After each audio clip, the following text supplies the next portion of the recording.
Hola compañeros, mi nombre es Dayan Nicole Vitravo Martín, soy del programa de fisioterapia y a mi grupo le correspondió el caso clínico de transposición muscular del romboides y angular de la escápula.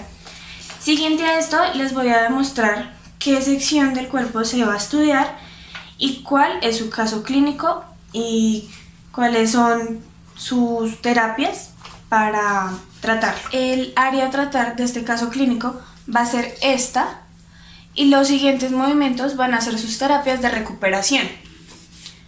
El primer movimiento va a ser de su miembro superior, o sea, el brazo, lo va a llevar a su pecho y va a ejercer presión con el otro brazo. Por lo tanto, se va a ver una flexio-extensión de los músculos romboides y del angular de la escápula. El segundo movimiento va a ser una extensión hacia la parte inferior y hacia la parte de atrás. Si ven, acá también hay un movimiento, hay flexo-extensión de los movimientos, de los músculos. Y por último, va a subir su brazo hacia la parte superior de su cabeza lentamente para no dañar el romboides ni mucho menos la escápula.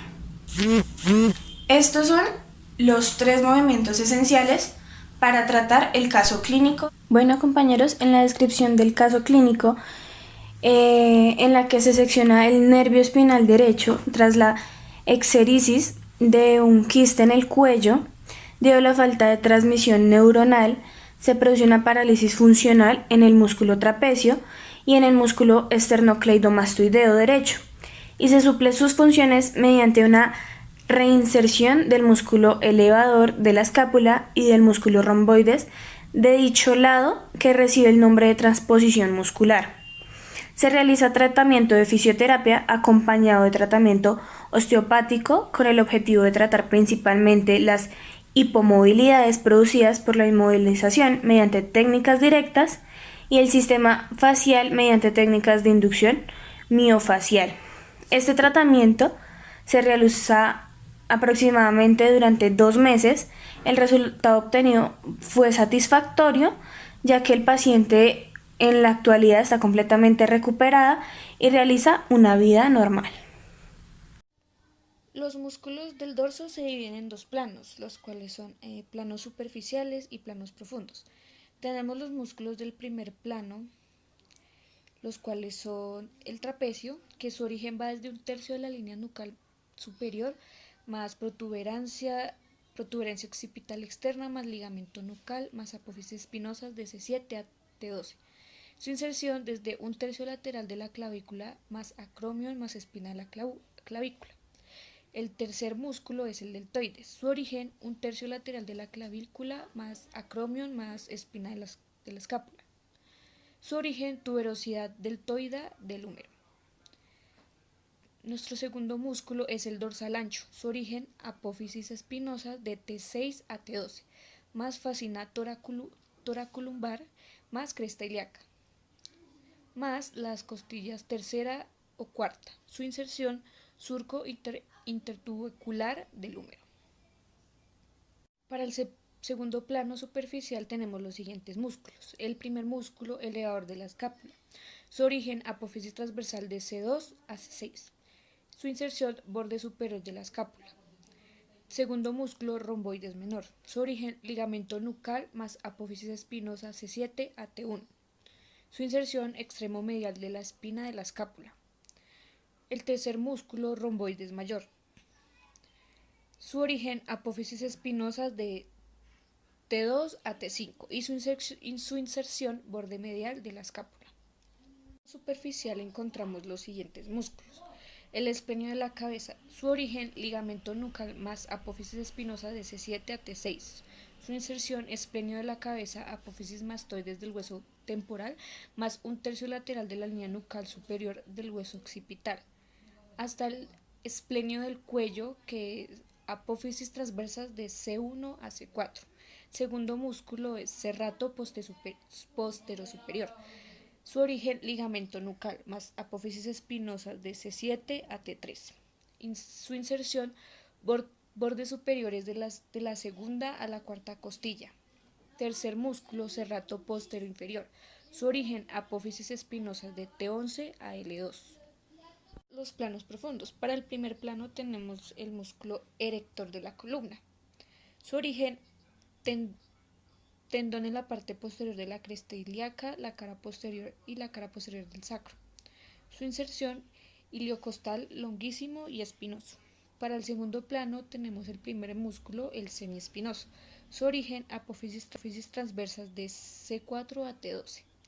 Su inserción, torácico cervical o de la cabeza. Para el segundo músculo tenemos el multífido. Su origen, cara posterior del sacro más espina ilíaca posterior superior más apófisis transversa de T1 a T3. Su inserción, apófisis espinosa de 2 a 4 segmentos por encima. El tercer músculo son los rotadores. Su origen, apófisis transversas en la porción torácica. Su inserción se inserta en... Bueno, mi nombre es Natalia Michelle Mora Álvarez, estudio fisioterapia, estoy en segundo semestre. Teniendo en cuenta que en nuestro caso en la transposición muscular del romboides y el angular de la escápula, vamos a ver los músculos y nervios afectados en este caso. Aquí el nervio afectado es el nervio espinal o accesorio 11, que tiene como raíz medular, el cual se origina en los 5 primeros segmentos cervicales de la médula espinal, el cual inerva los músculos trapecio y esternocleidomastoideo, siendo exclusivamente motor. Además de tener una raíz craneal, el cual inerva los músculos del paladar y la laringe por vía del nervio vago. La patología que se crea por la lesión de este nervio es la dificultad, debilidad o atrofia de los músculos correspondientes al lado afectado.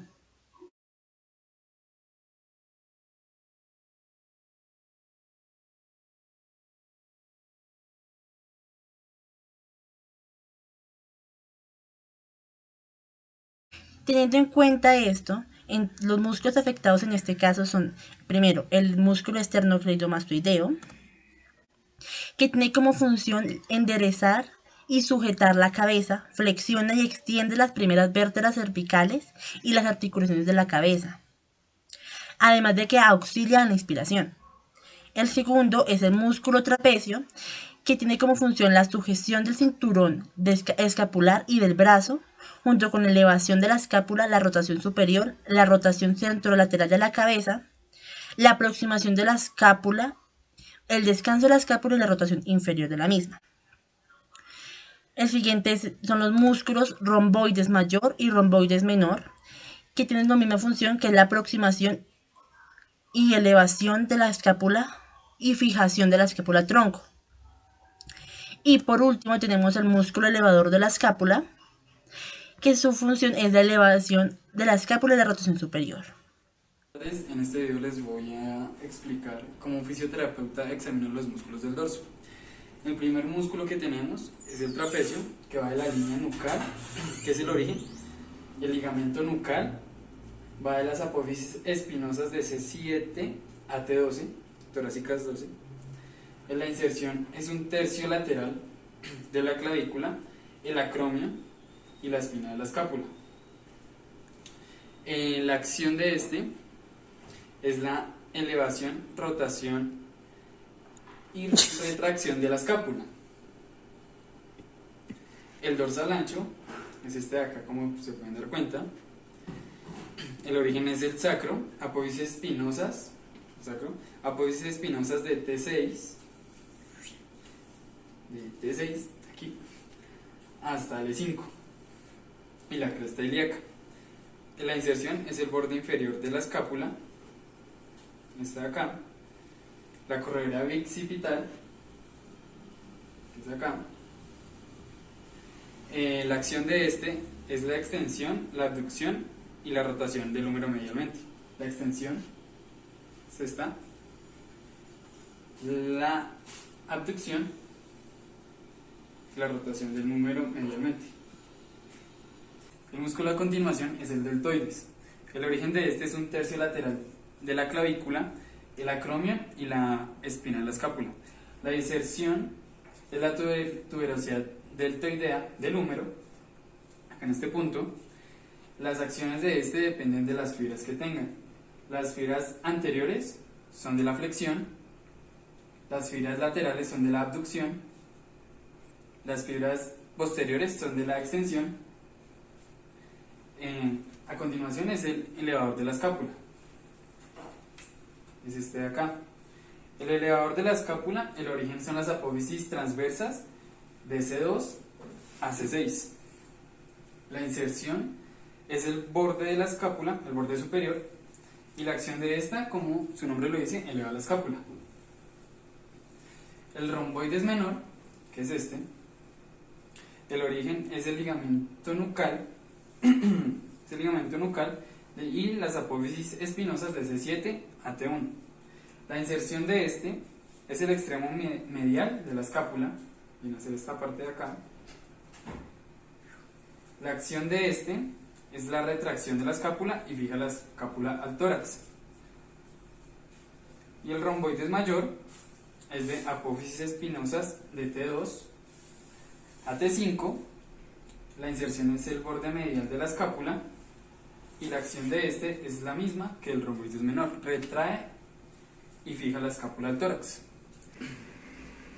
Que los movimientos que realizó la persona al mover los músculos, la acción de estos, como fisioterapeutas nos podemos dar cuenta si tiene alguna molestia o alguna lesión. Y con este podemos dar un examen superficial y después podemos llegar a la parte de palpar los músculos superficiales de la primera capa, que son los que nosotros como fisioterapeutas tratamos, digamos el dorsal ancho. Si la persona no tiene ninguna molestia, nos podemos dar cuenta que el músculo está en perfecto estado. Estos son los músculos del dorso. Buenas tardes, mi nombre es Urcamacho Medina y yo les hablaré sobre el artículo y la relación que este presenta con la clase. Primeramente, este es un artículo que habla sobre el tratamiento manual postcirugía en un caso clínico de transposición muscular del romboides y el angular de la escápula. La paciente que presentó esto fue una señora de 36 años de edad, la que se le practicó una exenteris de quiste braquial derecho. Tras esta intervención se presentó una parálisis clínica del nervio espinal derecho por lesión proximal en la rama motora del músculo esternocleidomastoideo. Pues bueno, aquí primeramente ya empezamos a ver una relación que se va a encontrar con el músculo esternocleidomastoideo que pues ya se había hablado en clase, que este posee un origen, una inserción, también una acción y una serie de funciones que pues se hablaron ya en clase. Luego de esto, en el artículo nos habla de que se hubieron unos objetivos que fueron los siguientes: que realizar un protocolo de tratamiento de fisioterapia y osteopatía adecuada para lograr restablecer la movilidad completa del hombro y brazo. Pues aquí encontramos que se habla de la articulación del hombro. Y pues para que esto pueda funcionar y para que siga con normalidad el brazo y cumpla todas sus funciones. También otro objetivo fue el de establecer la función de la cintura escapular para poder realizar actividades de la vida diaria y reiniciar la práctica de ejercicio físico. Los resultados que arrojaron en este caso clínico fue que la paciente presentó una amplitud articular del hombro limitada en todo el recorrido articular medido con geniómetro. Se obtuvo una flexión de 80 grados, una extensión de 30 grados, una abducción de 60 grados y una aducción de 20 grados. También se obtuvo una rotación de 70 grados interna con el brazo pegado al cuerpo y una rotación externa de 40 grados. Aquí se evidencia que pues también, como se habló en una clase, se presenta planos y posiciones como lo pueden ser la abducción y la rotación.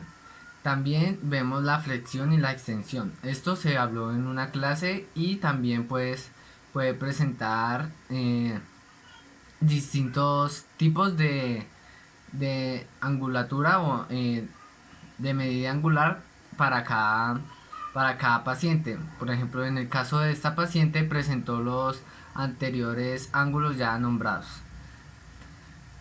También se evidenció que hubo un tratamiento donde primeramente duró 2 meses. Las movilizaciones fueron pasivas con la articulación esternoclavicular y la acromiclavicular y glenohumeral. También hubo movilizaciones pasivas de la escápula, el codo y la muñeca. Todo esto nos ayuda pues a que el hombro y todo se vaya como, por decir así, reestructurando ya después de la cirugía. También se evidenció movilizaciones globales del hombro y cintura escapular para crear patrones de movimientos. Esto es para que el hombro vuelva como a su posición y se acostumbre nuevamente a los movimientos. Pues la paciente se hizo una reevaluación, como por decir así, y nuevamente los movimientos del hombro fueron ya recuperados. Tuvo una mayor flexión y extensión. La abducción y la abducción fueron mucho mayores que lo habían presentado anteriormente y pasa en el mismo caso igual con la rotación externa e interna.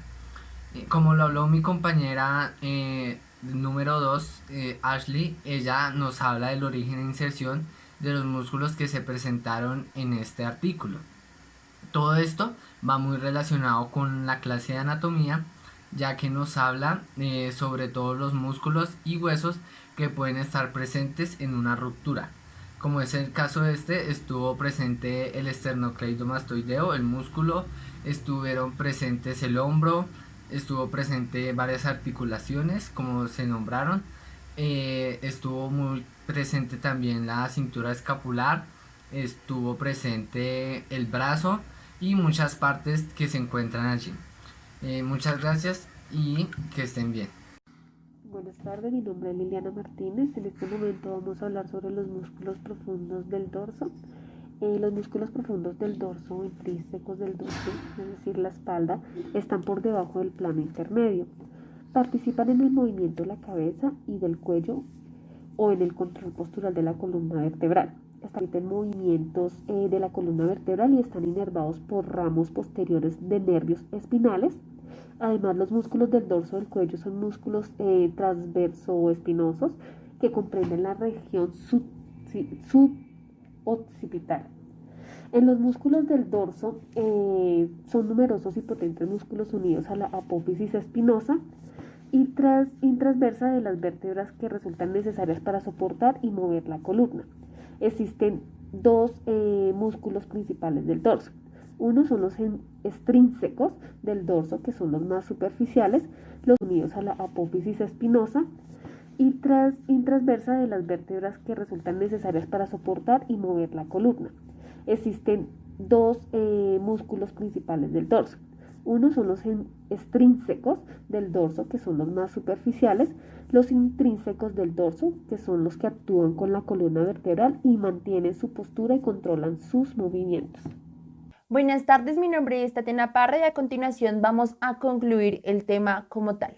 Y pues bueno, a través de ciertas indagaciones previas que se hicieron sobre la patología asignada, como lo fue la transposición muscular del romboides y angular de la escápula, se logró adquirir ciertos conocimientos relacionados con esta patología sobre cómo es su tratamiento, los síntomas que se presentan, sus causas y cómo en algunos casos hay que hacer intervención quirúrgica.